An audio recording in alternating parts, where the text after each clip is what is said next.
Jumpa kembali sahabat edukasi dalam program Bimbingan Belajar Sebaya, seri Ayo Belajar Bersama di Radio Gema Edukasi.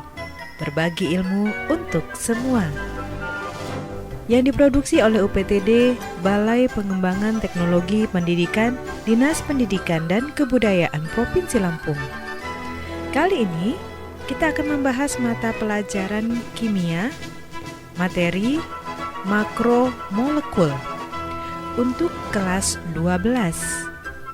Nah, sahabat edukasi, setelah kalian mempelajari materi ini, diharapkan kalian mampu mendeskripsikan struktur, tata nama, penggolongan, sifat, dan kegunaan makromolekul.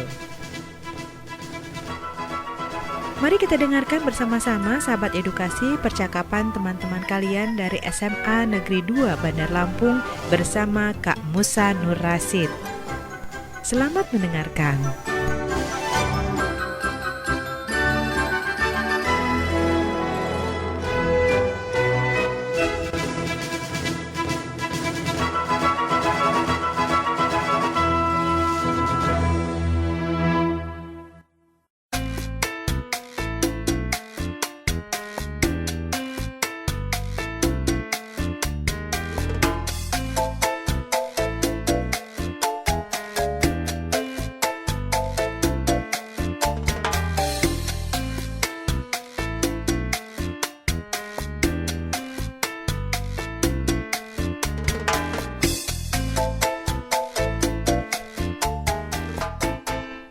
Apa kabar sahabat edukasi? Bareng lagi bersama saya Kak Musa di sini di Radio Gema Edukasi Dinas Pendidikan dan Kebudayaan Provinsi Lampung. Nah, gimana nih kabar hari ini? Pastinya tetap sehat dan semangat kan? Untuk kesempatan kali ini, tema yang akan Kakak angkat adalah tentang makromolekul, lebih tepatnya ke arah polimer. Nah, Kakak ini ditemani oleh siswa-siswi yang terbaik, yaitu apa kabar semuanya? Baik, hai, saya Yulia Nawang-Wulandari, biasanya dipanggil Nawang. Kalau saya Muhammad Noval Dafari Aldi, bisa dipanggil Noval. Nah, sahabat edukasi, itu adalah teman-teman kita dari SMA Negeri 2 Bandar Lampung. Selamat bergabung ya adik-adik. Ya, Ya, Kak. Kak. Oke, semangat belajar. Baiklah, kita akan mulai dengan wawasan yang adik-adik ketahui ya mengenai makromolekul. Apa ya makromolekul itu, Kak? Wah, namanya nggak asing sih, makromolekul. Makro artinya besar, artinya molekul yang besar ya. Ya, coba kita lihat. Kalian tahu nggak tentang protein? Tahu, Kak? Nah, protein itu terbentuk dari apa? Asam amino. Betul. Nah, sekarang kalau karet alam itu mengandung apa? Mengandung karet. Iya, betul juga sih. Ya. Kalian tahu tentang polimer? Apa ya polimer itu? Rantai baru ya. Baik, itulah yang akan kita bahas ya, yang judulnya makromolekul, dan materi ini memang akan dipelajari di kelas 12 semester 2. Nah, kita lihat ya isi materinya. Baik, Kak.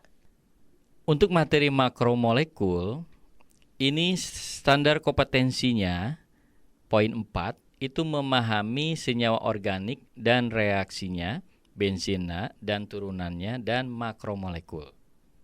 Kompetensi dasarnya di 4.3 itu mendeskripsikan struktur, tata nama, penggolongan, sifat dan kegunaan makromolekul yang terdiri dari polimer, karbohidrat, dan protein.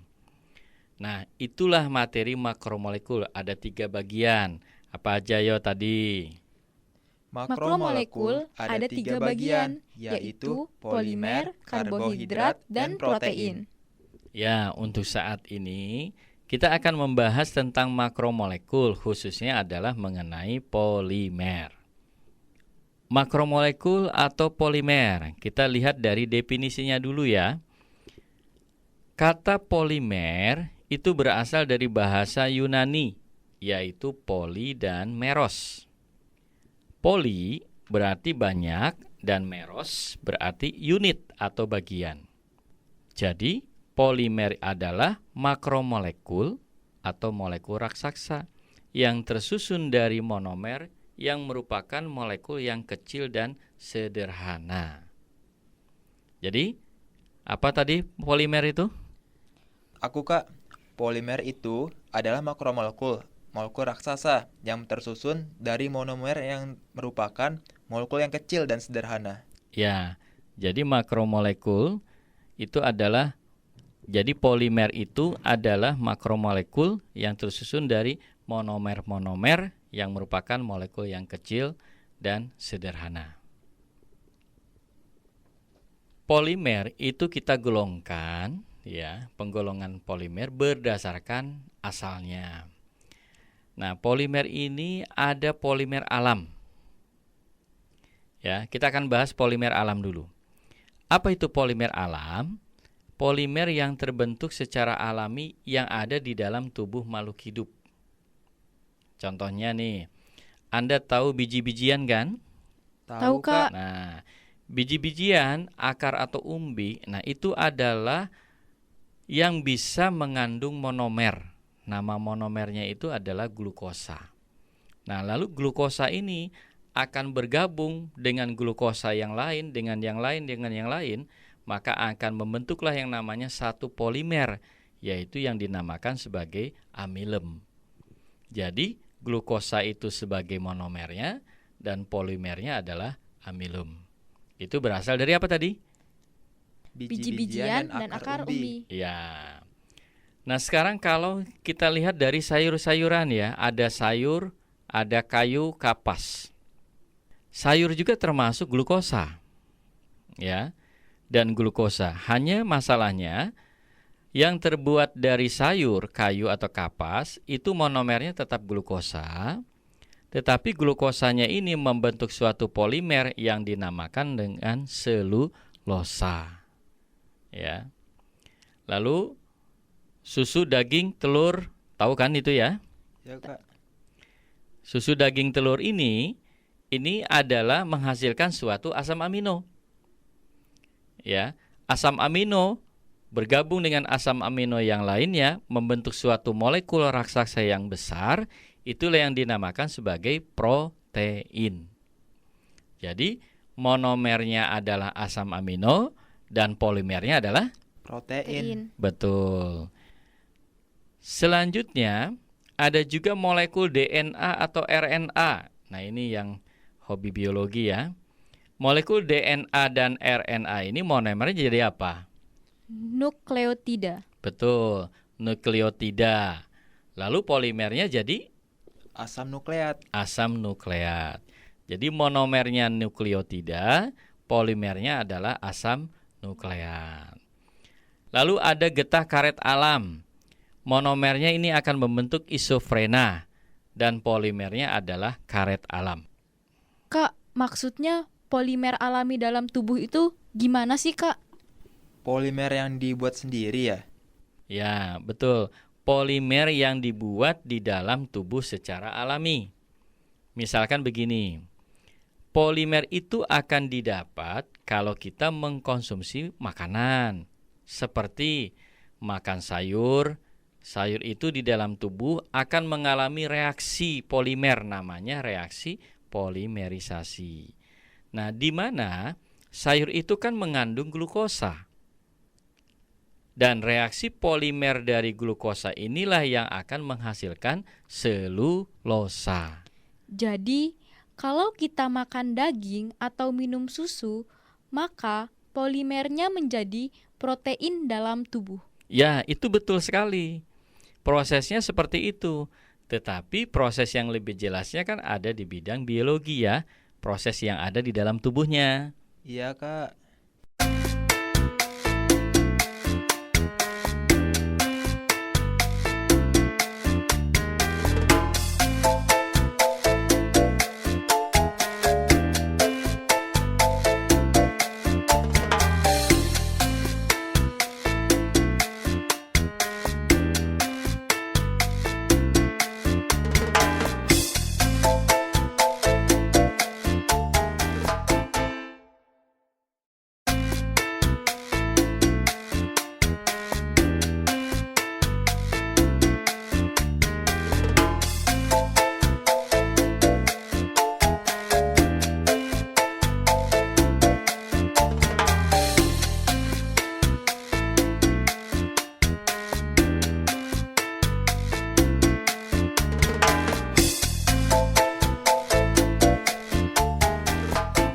Baik, sahabat edukasi, masih semangat kan untuk dilanjutkan? Masih Masih, Kak. dong. Baik, kalau tadi kita bahas tentang penggolongan polimer alam ya. Sekarang poin yang keduanya adalah polimer semi-sintetis. Di mana pengertiannya bahwa polimer semi-sintetis ini adalah polimer yang diperoleh dari hasil modifikasi polimer alam dan bahan kimia. Contoh, selulosa nitrat itu sering dipasarkan dengan nama seluloid dan gun cotton. Ya. Lalu yang ketiga, ada juga polimer sintetis, di mana polimer ini yang tidak terdapat di alam, tetapi disintesis dari monomernya dalam reaktor. Nah, kita akan lihat nih, ada contoh-contoh polimer sintetis. Ya, ada kabel plastik. Tahu kan kabel plastik ya? Tahu, Kak. Nah, kabel plastik ini kan jelas buatan ya. Nama monomernya itu adalah etena. Etena ini sebagai monomer digabung dengan monomer-monomer yang lain sesama etena, maka akan menghasilkan polietena. Jadi monomer etena, polimernya siapa? Polietena. Iya. Selanjutnya ada juga botol plastik, ada tali, ada karung. Nah, ini juga ada termasuk monomernya yang namanya propena. Propena ini akan mengalami reaksi polimerisasi membentuk polimer, di mana nama polimernya adalah polipropena. Ya. Lalu ada juga pipa pralon atau pelapis lantai kabel listrik. Itu juga nama monomernya vinil klorida. Dan polimernya adalah polivinil klorida. Ada lagi bak air. Nah, bak air, Anda tahu kan bak air ya? Tahu, Kak. Nah, bak air itu terbuat dari monomernya yang namanya vinil alkohol. Lalu nama polimernya adalah polivinil alkohol. Nah, ini yang menarik nih, wajan panci anti lengket. Ya. Jadi, wajan panci anti lengket ini itu adalah nama monomernya tetrafluoroetena. Ya.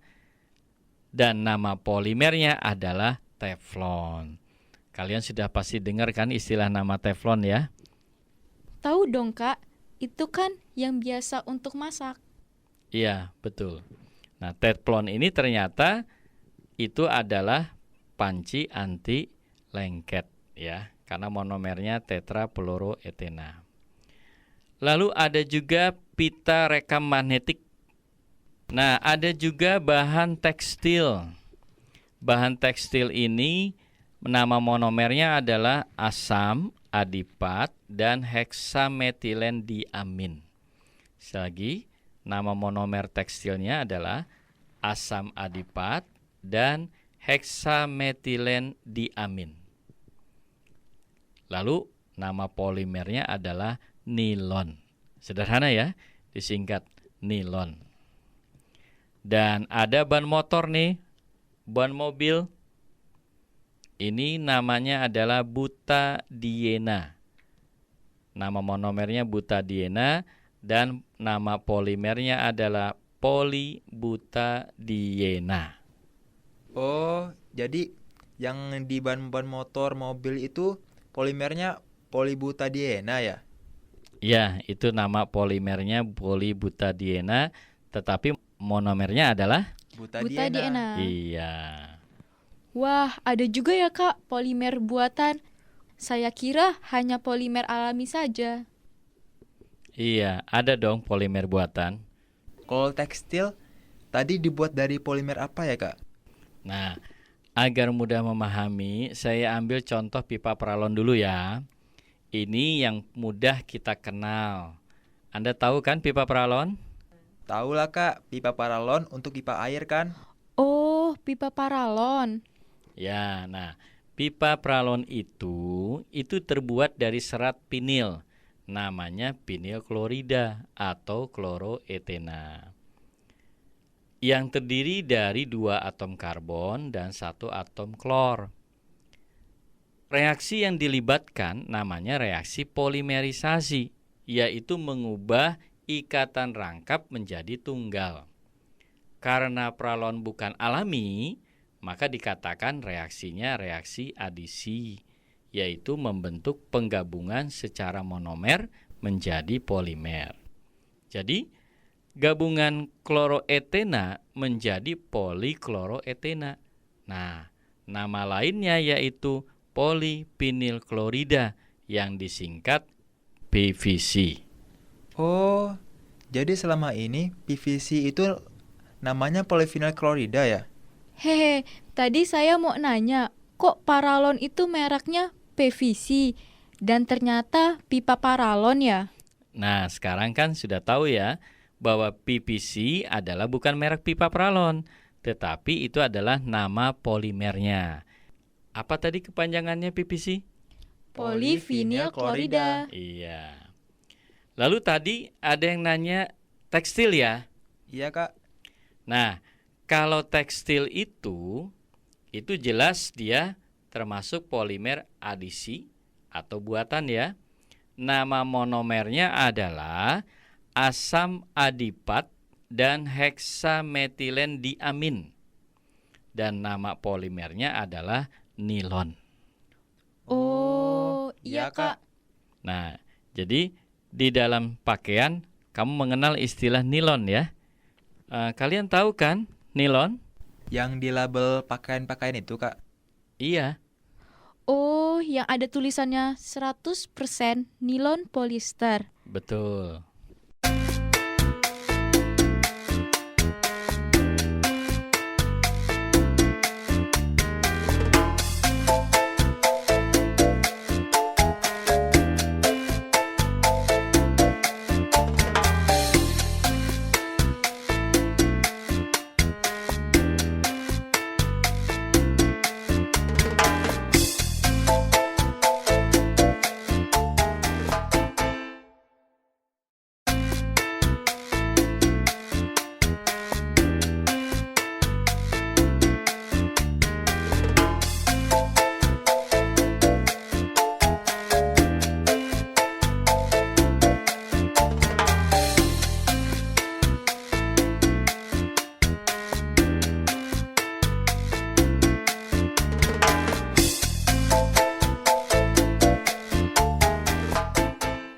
Ya, tadi kan contoh polimer sintetis ya.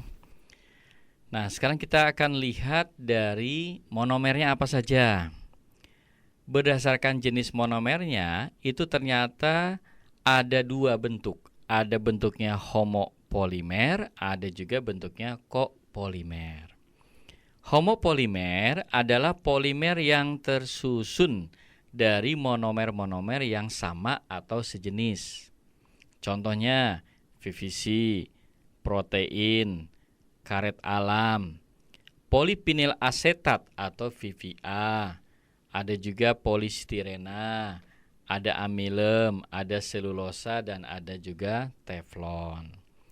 Lalu kalau kopolimer adalah polimer yang tersusun dari monomer-monomer yang berlainan jenis, seperti nilon, kevlar, dan baklit.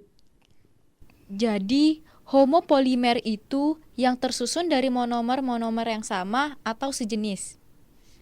Betul. Kalau yang kopolimer tersusun dari monomer-monomer yang berlainan jenis. Nah, contohnya apa ayo homopolimer dan yang kopolimer? Kalau yang homopolimer seperti PVC, protein, karet alam, selulosa, dan teflon.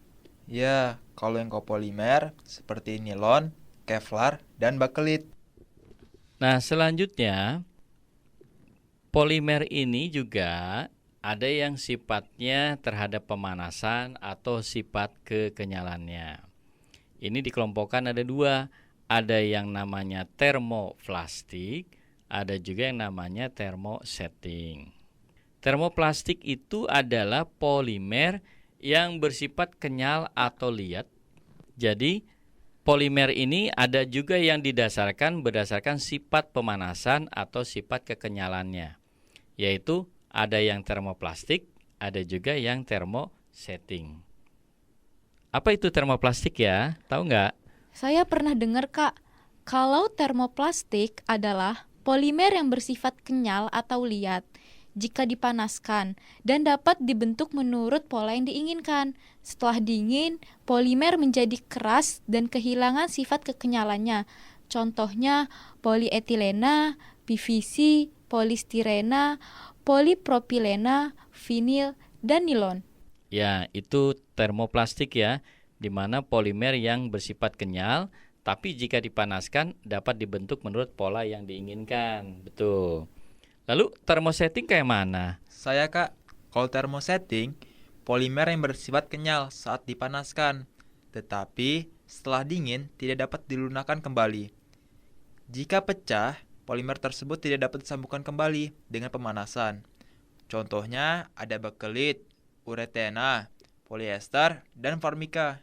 Iya, itu termosetting ya, di mana polimer yang bersifat kenyal saat dipanaskan, tetapi setelah dingin itu tidak dapat dilunakkan kembali. Lalu di samping itu juga kita akan melihat reaksi-reaksi polimernya. Apa itu reaksi polimerisasi? Saya Kak, polimerisasi yaitu reaksi penggabungan sejumlah monomer menjadi polimer. Betul, itu namanya reaksi polimerisasi ya, menggabungkan monomer-monomer menjadi polimer. Nah, ada yang tahu nggak polimer ini dibedakan dua macam loh, polimerisasi? Saya, Kak, kalau polimerisasi itu dibagi menjadi dua macam, yaitu polimerisasi adisi dan polimerisasi kondensasi. Nah, bagus. Polimerisasi adisi apa? Tahu saya, polimerisasi adisi itu reaksi pembentukan polimer dari monomer-monomer yang berikatan rangkap menjadi ikatan tunggal. Iya, betul. Jadi polimerisasi adisi ini adalah pembentukan polimer yang berikatan rangkap menjadi ikatan tunggal. Bagaimana dengan polimerisasi kondensasi ya? Nah, kalau polimerisasi kondensasi yaitu reaksi yang terjadi jika dua atau lebih monomer sejenis atau berbeda jenis bergabung membentuk molekul besar sambil melepaskan molekul-molekul kecil seperti H2O, NH3, dan HCl. Iya, jadi kalau kita lihat polimerisasi adisi ini dinamakan sebagai polimer buatan. Sedangkan polimerisasi kondensasi itu dinamakan sebagai polimer alami. Baik, semua sahabat edukasi, kita akan lanjutkan kepada kegunaan polimer ya. Iya Kak. Kegunaan polimer. Coba kita lihat di sini sama-sama ya. Monomernya adalah etena, maka polimernya adalah polietena. Ada yang tahu nggak kegunaannya apa? Kegunaannya yaitu diantaranya untuk botol semprot, tas plastik, kabel, ember, tempat sampah, dan film plastik atau pembungkus makanan. Ya, itu kegunaannya banyak sekali ya. Lalu kalau monomernya adalah propena dan polimernya polipropilena, apa itu kegunaannya? Kalau kegunaannya polipropilena seperti untuk karpet, tali, wadah plastik, dan mainan anak-anak. Iya. Pipa air dan pipa kabel listrik itu monomernya apa tadi ya? Monomer dari pipa air dan pipa kabel listrik yaitu vinil klorida. Betul. Dan nama polimernya adalah Polivinyl klorida yang disingkat PVC. Iya.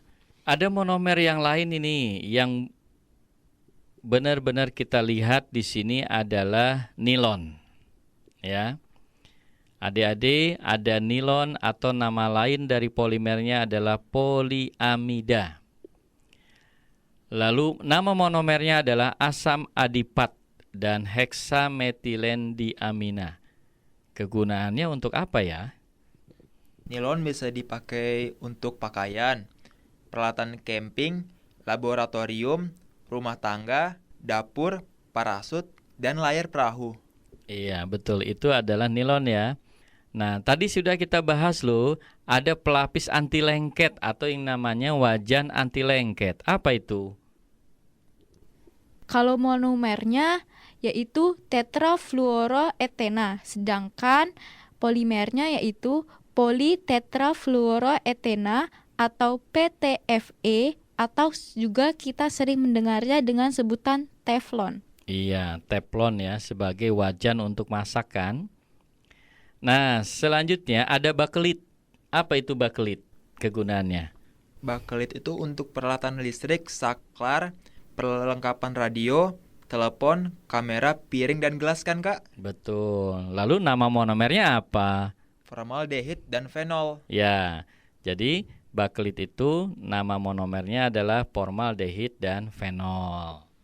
Wah, hari ini banyak ya yang kita belum tahu, jadi lebih tahu. Betul.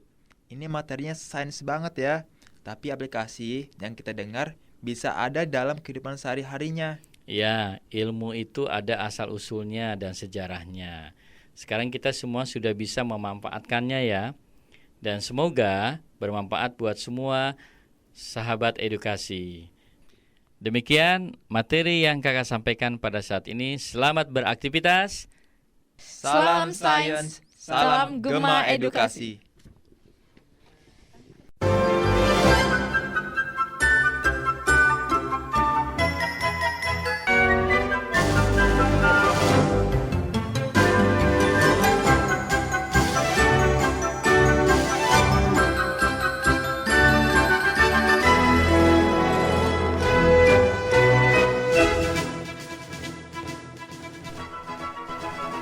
Nah, sahabat edukasi, bagaimana pembelajaran kita untuk hari ini? Mudah-mudahan pembelajaran kita bermanfaat dan jangan lupa untuk selalu mengulang pembelajaran yang telah diberikan oleh guru di sekolah. Dari Gedung UPTD, Balai Pengembangan Teknologi Pendidikan, Dinas Pendidikan dan Kebudayaan Provinsi Lampung, Radio Gema Edukasi berbagi ilmu untuk semua, mengucapkan terima kasih dan sampai jumpa pada pembelajaran berikutnya.